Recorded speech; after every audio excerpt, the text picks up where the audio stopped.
Lockdown 3.0 के decision लेने से ठीक पहले भारत के प्रधानमंत्री ने देश के सभी स्कूलिंग एजुकेशन सिस्टम खास करके सीबीएसई और स्टेट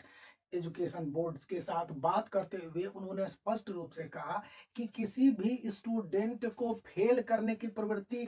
एग्जामिनेशन के दौरान या एग्जामिनेशन के मूल्यांकन के दौरान नहीं होनी चाहिए। देश पहले ही सफर कर रहा है और जिस तरह के सिचुएशन है, स्टूडेंट के एग्जामिनेशन को ले पाना मुश्किल हो रहा है। इस बात पर central board of secondary education ने कहा कि हमें मूल्यांकन का अवसर दिया जाना चाहिए। तो इस पर उन्होंने कहा कि एमएचआरडी इस विषय पर आपको सभी व्यवस्था करवा रही है। भारत के प्रधानमंत्री ने स्पष्ट रूप से कहा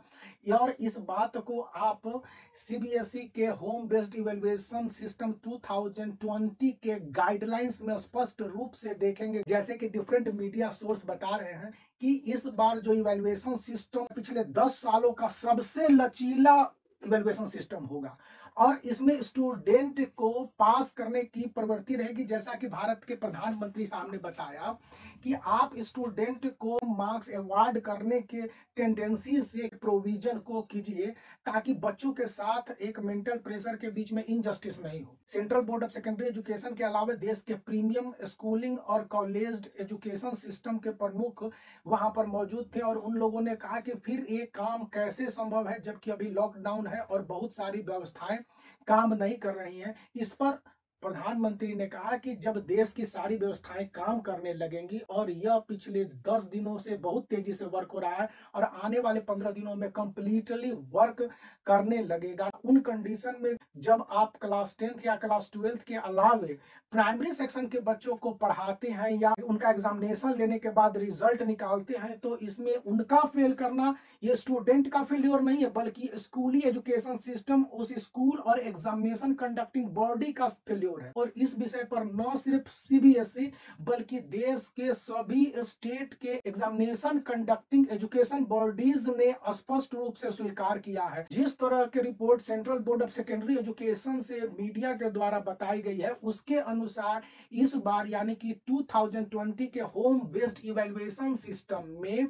करीब आंसर सीट के इवैल्यूएशन में 10 से 20% तक का स्टूडेंट को बेनिफिट देने की बात। यह बेनिफिट आपको मंडे के दिन इवैल्यूएशन नोटिफिकेशन जारी होने के साथ पूरी स्पष्टता हो जाएगी। लेकिन जो बातें छन के भी आई है उसके हिसाब से लॉकडाउन 3.0 में सीबीएसई होम बेस्ड इवैल्यूएशन के लिए जिन मानदंडों को तय किया है उनमें से एक सबसे बड़ा और अहम मानदंड है कि स्टूडेंट को इवैल्यूएशन के दौरान ही किसी तरह से फेल करने से बचाया जा सके और यथासंभव जिन बच्चों के मार्क्स में वेरिएशन से 5 से 10% होते हैं उसको भी इसी में एसिमुलेट कर लिया जाए। मतलब कि कॉपी का इस तरह से मूल्यांकन हो कि बच्चों को मार्किंग में या फिर मार्क्स के स्कोरिंग में दिक्कत नहीं हो, क्योंकि एट लास्ट जो क्लास 10th या क्लास 12th के बच्चे डिफरेंट सेक्टर में जाएंगे वहां उनको कॉम्पिटिटिव एग्जामिनेशन फेस करने ही होंगे। तो यहां पर स्टूडेंट को मार्क्स देने से किसी तरह के गुरेज करने की बात central board of secondary education के